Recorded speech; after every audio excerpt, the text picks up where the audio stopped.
Hi, I'm Susan Berkley from GreatVoice.com with this week's Inside VoiceOver e-newsletter. Well, I got to tell you, it has never been easier to send a voiceover demo. You know, these days, most people don't even want the CD. They just want you to email it to them, or they want to get a link to your website.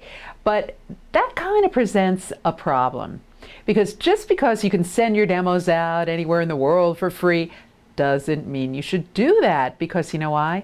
You won't get work unless you actually talk to the prospect, the potential voice buyer. You have got to follow up with them with a phone call, emails, you know, the whole deal. It's not enough just to send your demo. So I have come up with 5 qualifying questions that you can ask potential voice buyers, because after all, you don't want to be sending your demo to tire kickers, even if it's free. So you got to make sure that these are people that can actually potentially hire you for work, because of the time that it's going to take following up with these people. We don't want you to waste your time. All right, so there's 5 qualifying questions that I like to ask, and here they are. The first one is, are you currently working on projects where you use professional voice talent? If they're not, it's not such a good sign. If they are, well, that means they're players. They've got something in the works, and it's a good potential. It means they're busy, they're professional. So that's a great question to ask, the first question. Second question is, when will you be recording? Another very specific question.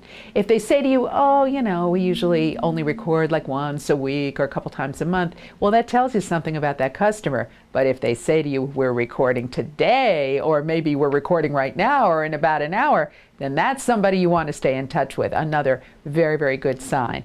Third question is, how often do you hire voice talent? Pretty similar to the first question, but gets even more specific. And you see, what happens is the more you talk, the more they're actually listening to the sound of your voice. So this question kind of sets you up for the one that's coming, and it reinforces the one you just asked. And if they say to you, they should say to you, oh, I hire them to every day or several times a week, this is a prospect that you want to stay in touch with.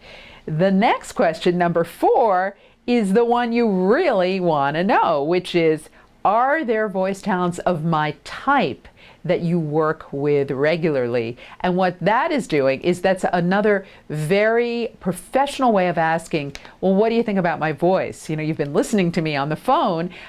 Am I somebody you think you might have a need for? And you'll be surprised what they say. They might say yes, or they might say something like, well, you know what, we typically only work with non-English voice talent with foreign voices, and you know, what other languages do you speak? So that helps you qualify. A no is almost as valuable as a yes, because it keeps you from wasting your time in selling.